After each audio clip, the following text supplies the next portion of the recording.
இன்னைக்கு பாட்டி என்ன செய்ய போகிறாங்க பார்க்கலாம். பாட்டி சாம்பார் செய்ய போகிறாங்க. Hi everyone. என்னடா இது குட்டி குழந்தை வாய்ஸ் கேட்குதுன்னு பார்க்குறீங்களா?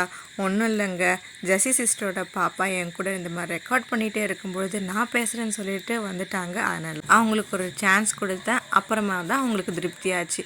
ஒன்றும் இல்லைங்க, நான் வீட்டுக்கு போயிருந்தேன். அம்மா காலையில் இட்லிக்கு சாம்பார் பண்ணியிருந்தாங்க. பச்சைப்பருப்பு போட்டு தக்காளி, வெங்காயம், மஞ்சத்தூள், வெங்காயம் இதெல்லாம் போட்டு நல்லா வேக வச்சு மசிச்சு அது கூட ஜீரகமும் ஆட் பண்ணி சூப்பரான ஒரு சாம்பார் செஞ்சு கொடுத்தாங்க. ரொம்ப மாதமாகுது இல்லைங்களா, எங்கள் அம்மா கையால் சாப்பிட்டோன்னே அவ்வளோ சூப்பராக இருந்தது. இட்லி சட்னி சாம்பார் அப்படின்னு சாப்பிடும்போது ரொம்ப பிரமாதமாக இருந்தது. என்னோடய நாவுக்கு அவ்வளோ சூப்பரான ஒரு ருசி. சாப்பிட்டதுக்கு அப்புறமா சந்தோஷம் நிறைஞ்சி இருந்தது. அப்புறம் அம்மா மதியானத்துக்கும் ஃபுட்டு செய்ய ஆரம்பித்தாங்க.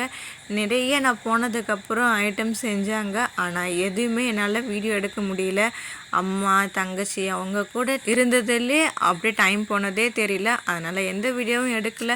எடுத்த வீடியோ வரைக்கும் நான் அப்லோட் பண்ணதை இப்போ போடுறேன். சாம்பார் செய்திருந்தாங்க. ஏன்னா அன்றைக்கி வெள்ளிக்கிழமை சுகி சிஸ்டர் வெள்ளிக்கிழமை அன்னைக்கு வெஜ்ஜு தான் சாப்பிடுவாங்க.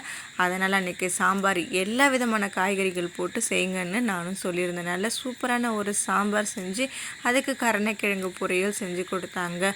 இது வந்து சுகி சிஸ்டர் அவங்க ஸ்டைலில் கருணைக்கிழங்கு அம்மா ஃப்ரை பண்ணி கொடுத்தாங்க. கீ போட்டு சாப்பிடும்போது அவ்வளோ பிரமாதமாக இருந்தது.